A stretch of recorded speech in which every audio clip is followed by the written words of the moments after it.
Hey guys, this is Roll the Dice, where we explore the moments that define a person's path. Our guest today is Andrew Hunt. He isn't just a boxer, he's a testament to resilience, discipline, and the courage to bet on yourself. His journey inside and outside the ring reminds us that every choice is a roll of the dice, and every round is a chance to rewrite your story. So let's dive in. Troy, please introduce our guest, Andrew Hunt. Andrew, welcome, mate. Our first official guest on Roll the Dice, mate. We're so excited to have you on. An up and coming boxer who's going to take the world on. You're going to blow it away, mate. And we're so excited to talk to you today, No, thanks for having me, Troy and Paul. Really appreciate it. Looking forward to this. Hey, thanks for inviting me. mate. Special guest, mate. Number one. It doesn't get any better than that. I It feel doesn't get special. better. That's for sure. So Andrew, 11 wins and one draw, leading into your IBF Intercontinental Super Welterweight title fight against Benjamin Hussein. That's on the 29th of April. Is that right? Yep, Where's 29th that of thing at, April. mate? Where's It's going that to be at, held mate? at the Melbourne Pavilion, Yep. 29th of April. Okay. And if people aren't in Melbourne, is there any way they can watch this on Yep, any to go, got a wide, broad, how do you say, it, streams that's it's going to be showing on, they got Fox Sports, KO, Gabella, and the Zone. Yeah, So nice. So, yeah. there's absolutely no chance of us missing you. And once people see this, they'll be all lined up, and hopefully, the more people that watch and the more people that watch on those streams, um, the better it is for you and your future as a up and coming rising star of Australian boxing. So, 100%. Andrew, we're going to start rolling the dice. This is a new concept for most people, and probably definitely will be for you. We roll a dice. We the number comes up, and Troy and I have got 6 topics that we want to have a crack at, and let's see how we go. So, Troy, we're going to roll Yep. it now, Let's go, and mate. it's a really good start, mate. It's number 2, and it's growing up hungry. The people in Andrew's corner. Andrew, what shaped you? What have you learned? What did you have to unlearn? And the moments that made you decide you weren't going to be another bloke with potential. Look, man, if I dive deep into that, man, it's a big story. When I was 6 years old, we went. My great nana ended up passing away in Samoa, and I ended up going over there to obviously go to the funeral. And little did I know, on my mom's side, because that nan was on my dad's side that passed away. My mom's side, I didn't realize there was boxing in the that runs in the family. So I ended up. My dad used to tell me to shadow box to show everyone my hand speed. So I ended up showing my hand speed in front of this uncle, and this uncle ended up running. He actually ran the association back in the day for the boxing for Samoa, and he actually chucked me in to my first fight. No training, no club, no coach, and I'm getting a massive hiding. So, and from that day on, that's where my career kicked off. Went from a How little old is holiday that? to I was 6 years old. The 6 years league old. 6 years old. The legal age in Australia to fight is 10 years old, and it doesn't stop there. I ended up 7 years old. Because I've been raised in Woodridge my whole life. And ended up, my dad rocked up home one afternoon from work, and he opened the door. And I remember this very clearly, him opening the door and saying, "Hey, I found a boxing gym," the year after I had my first fight in Samoa. And then he goes, "Oh, I found a boxing gym in Kingston, Jacaranda Ave." I was like, so we ended up going, and I don't know how these things happen, but like I said, you can't fight till you're 10, right? But Yeah. somehow they got me fighting since 7 in Australia. So before Wow. the legal age, I've already had 14 amateur fights. I was already fighting 10-year-olds, people older than me since young. That's incredible. Like, you can't look, my nose can't go any flatter than it already is, the bastard. Like, fuck. You got a duck, mate. You got a duck. I've learned that the hard way. Look, it's already gone. and you've posted a bit of that up on your socials too, mate. There's some photos of you when you're a young fella in Yeah, Samoa. Yeah. yeah. And that was my first fight. I remember going in there, and all I remember is just going around in circles because this guy's just smashing my head in, and I was just all I remember is all the Polynesian women laughing at me with that pulley laugh. That's all I remember, and I'm like, fuck. In my head, I always told myself, I'm gonna come back and smash this kid. Oh, great story, mate. Absolutely And brilliant. did you say your father was training you then? Has he always trained you, or have you moved into other camps? It never been my coach, but it was always that that father that always worked on top of the coach. So I had a coach whose name was Barry Sewell. I'm not sure. I haven't heard from him in a long time, but he was an old fella back then, and we're going back 20 years ago. So I'm not sure if he's still around, but if he ends up seeing this podcast, fuck, contact me, Well, bro. I need to touch base with you guys. let's get him. Let's find him. Let's find him, Paul. That's our mission, mate. We're going to find him. So Absolutely. yeah, so pretty much I've gone through a few coaches over my time. Started in Kingston, and then I went to Bethania Boxing Club, Mark Wilson, and yeah, journey just kept carrying on. And Dad was just always there to pick me up when I was down, or Nice. when I needed to work on some extra things for boxing. He was always there, putting me in like big part of my career. Especially when it comes to discipline. Like he played a massive factor in why I am the way I am with training today. Like, Yep. I don't need anyone to pick me up 3 o'clock, 4 o'clock, 5 o'clock in the morning to go do hill sprints. You know, like I just get up and it's just in my DNA, in my nature. Like I don't need anyone to tell me to go train. I train myself. Like Yep. if I need to. And what about now, mate? Who are the people in your life that are supporting you now, mate, and getting you through this? Look, everyone. Big help is my father-in-law Adam. Yep. He's a cool guy. Hey, like Yep. last I year met or the year. Adam. Yep. Yeah, Great bloke. yeah. So he's playing a big factor. Like, he's also a professional fighter himself as a Muay Thai world champion. Uh, he's a professional boxer as well. So he's got this gym downstairs with all his achievements, bouts as well. So it feels good, like having a father-in-law that I can relate to and he can understand. So yeah, like crazy. All I can say, what's meant to be is meant to be, and That's it. I've like I said in all my interviews, in my socials, is like fuck, this is my time now. Yep. How 100%. old were you when you had your first win? My first win, 7. I 7. also win the Whisperweight World title, not world, Whisperweight title in Australia. It was funny. First fight, and I got a first fight in Australia.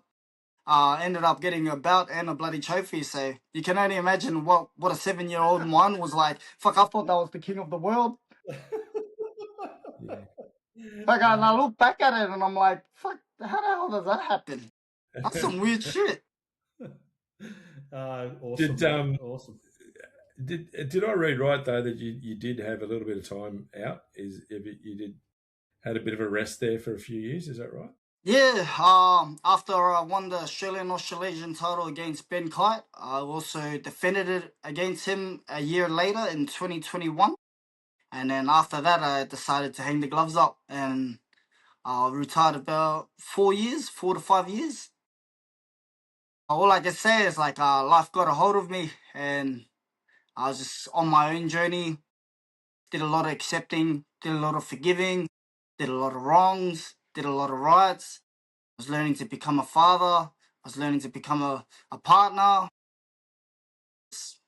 It was a massive character build during those retirement, and somehow I'm here on this podcast years later. Yeah, And yeah. to be honest, like even I wake up to this day and I'm wondering, well, how the fuck am I here? You, Like you, this is you, crazy. So, what brought you out of retirement, mate? Look, it's a real personal deep one. It's in regards to my kids. I separated with the mother, and I wish them all peace.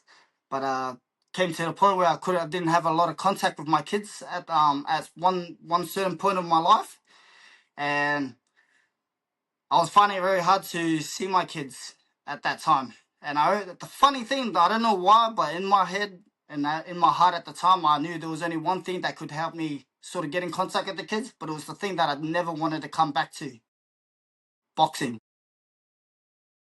I knew like if I can't see my kids in certain ways, like text messages, emailing, whatever, I knew if I can, because at the same time, I want peace, right? So all I can say is like all I wanted to do was like just let the kids know that I'm there. So I thought, fuck, I'll just put myself on fucking television, Yeah. like So that's what I said to myself. I was like, if I can't talk to my kids, I only know one way, and I know that I've got the talent to do it. I'm gonna put myself on TV, and yeah, Okay. fucking now I'm And here. is it you're here, but is it working for you with regards to Yeah. getting a Oh, connection? yeah. It worked. It worked, and it's a lot. It's a lot of things I could say, but at the same time, Yeah, yeah, I don't want to say a lot due to protecting my yeah, kids' yeah. image and 100%. No, we don't lifestyle. want to go there. Yeah, yeah. So like all I can say is like everything's healthy, slowly. You know, Yeah. I just everything's getting better bit by bit, and yeah, it's a It's oh, amazing. It's amazing, mate. Look, and Paul and I are fathers, mate, so we know exactly what you're talking about. It's Yeah, yeah, yeah, it's yeah. nothing better than having your kids and having your kids in your corner, mate. It's brilliant. It's a big decision, and you've chosen you've chosen what you're good at to get some stability in your life. So that's mate, that's a credit to you. So It's amazing. Well done, mate. jeez. Yeah. Let's all right, roll the dice. we'll roll it again, eh? Let's roll Number the dice. 4, Troy. This one's yours. You can lead with this one. Yeah, mate. I've watched boxing for a long time. Dabbled a little bit in a bit of boxing myself. Not that good, but mate, I've always when I'm watching fights and you get in the corner after 2-3 rounds and you're getting trying to stop the bloke from punching your head in, and you're in the corner. Your cut man's working on your face. You got your coaches trying to throw water in your mouth. Like, what's going through your head, mate? Are you listening to what they're saying, or are you trying to get your breath back? What's going on in that short period between rounds, mate? To be honest, it's like it's a different realm. When for me in my last fight, when I walked out the entrance and towards the ring, I couldn't even hear my own ring music. I was so locked in. I was in tunnel vision. Things where I had repetition, like drills that I had went through my that I've been working on, just going through my head like 100 miles per hour. Yeah, Like even just sitting in that corner and having that minute rest, all I just feel. What I remember right now is like the cold pack hitting my neck. Everyone's giving me feedback, and you can hear the feedback if you're fit. Like yep, because when you're fit, you're calm, right? You got everything in control. Your demeanor's calm. You can breathe. You got control of that situation. That what do you call diversity, yep, and you're able to fit. But if you're not fit, the only thing you're gonna be hearing is yeah, yes, like you don't have any control of anything. Like, yeah, but if you're fit, you're able to hear all those things. I remember like at my last fight, I'm listening to everyone. Everyone's giving me the feedback I needed to hear. I noticed that I was listening to things that I needed to hear. That I'm ahead. I'm doing okay. What I'm doing is going okay. So I need you to do the same thing the next round. And I'm feeling the cold pack. And I'm also thinking. I'm also talking to myself as well. Like, yeah. So I'm thinking, okay, how do you 100% because it's very individual, mate. It's you versus someone, toe to toe. So in your head, you've got to be switched on, right? Yep, 100%. Yep. And anyone that's ever done any sort of boxing or fitness, I challenge anyone, go and do it. Like try and do even a 2 minute round just in normal exercise. It's insane. And You even 1 minute, It's man, crazy. And I remember the coaches that I used to go and train with, and it was all about your legs. So if you lose your legs, you're gone, right? So you're it's gone. it's That's the incredible. foundation, People should you try know. it. Like it is the best fitness training ever. Like yeah, I need to get back there, but far out, mate. It's insane. I had Coach Angelo Hyder if you probably know the name in the industry, years ago, well, about 20 years ago, trying to get me into his gym up here on the coast. And because he just looked at me and said, "You're a slob, so you need to get in there." You need to come down. He goes, "You need to come down there and do some boxing." Yeah. And I turned around and said, "Yeah, man, I will get there." So instead of going down and doing boxing, I gave him a shed that he could use for his guys to train in. It's a great insight, mate. Great insight. The blokes in your Sorry, corner. so this I'm a bit off track with this because I just remembered. Sorry, I was like Right. to go off that question from way back, like who else is like helping with everything that's happening now, and I mentioned Adam. Yep. Everyone, my family, all my in-laws, but there's one person I want to like specifically mention is my partner. She's been a massive, like what's happening right now in my life right now is because of her. Yeah. She means everything to me. What she has done is like it's just amazing. I can't man. Yeah. Like said, mate. there's not enough words to explain what she like. Look, all I can say just look at my social media, look at me involved with my kids, look at what I'm achieving. It's all because of my partner. That's right. That's Yep. good, mate. Yep. That's excellent. just on being in the corner, and you talk about all the noise, the good noise and the bad noise, there's noise of the crowd. There's all of that going on. There's people yelling at you. You've probably boxed in small venues. And what is the largest venue do you think you've boxed in as far as crowd size? Brisbane Conventional Centre in South Bank. Yep. Packed? Fuck, there's another venue, but I can't remember. Yeah, that's all right. That's one of them. There's also the 42 Musical Hall. There's also what's that where it connects to the casino in the Gold Coast, the Star, and it has that convention. So I also fought in there. I think that's that's the biggest one I've fought in. But, is there ever? Yeah, go. Yeah, there's also I also fought. I forgot it was in 2019 or 2020. I fought in Bendigo, under the Jeff Horn versus Rafa rematch or their first match. But I was on their undercard as well. Okay.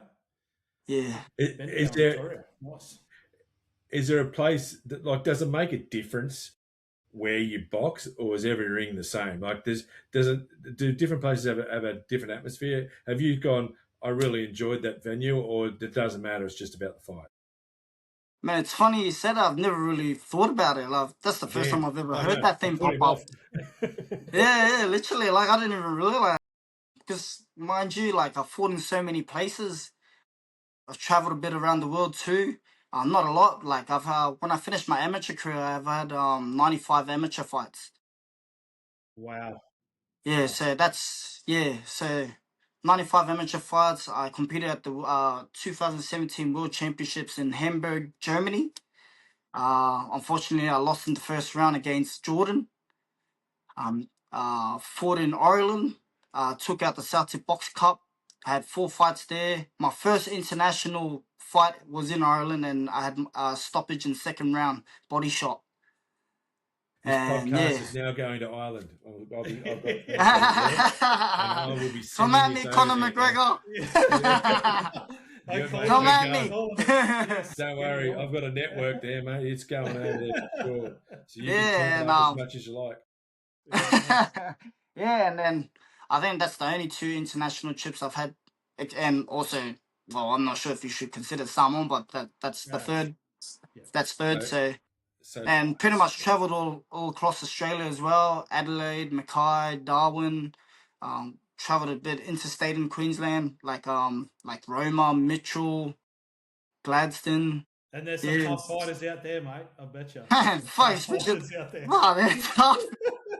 How would you say it? Real country folks, hey? Yeah. Man, they're the next level, eh? They don't think, they're just all action. No, I was sparring a bloke, and I thought, mate, this guy, no chance. He's about 160 kilos.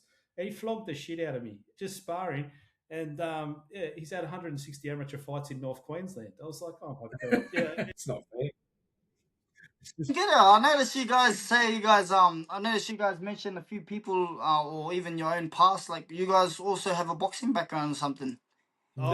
I've always loved it. Nah, I've just been always around loved it. it. Yeah, I love it, mate, and I love the fitness side of it, mate. I'm not much chop at anything, but I love the fitness side and just having a bit of a spar every now and again. It's a bit of fun. So yeah, 100%. Whispers in the dark, the night ignites. A shadow game under neon lights. Step into the room, heart beats like a drum. Fate's on the edge, nowhere to run. Eyes meet the stage, tensions in the air. Every move's a gamble, do you dare? Feel the rush, the thrill inside. No turning back, no place to hide. Hands on the table, time to choose. In this game, you win or lose. Roll the dice, take two, make your move. Chasing chances, nothing to prove. Spin the wheel, Break the air, break the ice. life's a game. Life's a gamble, roll the dice. Echoes of the past, lessons learned in pain.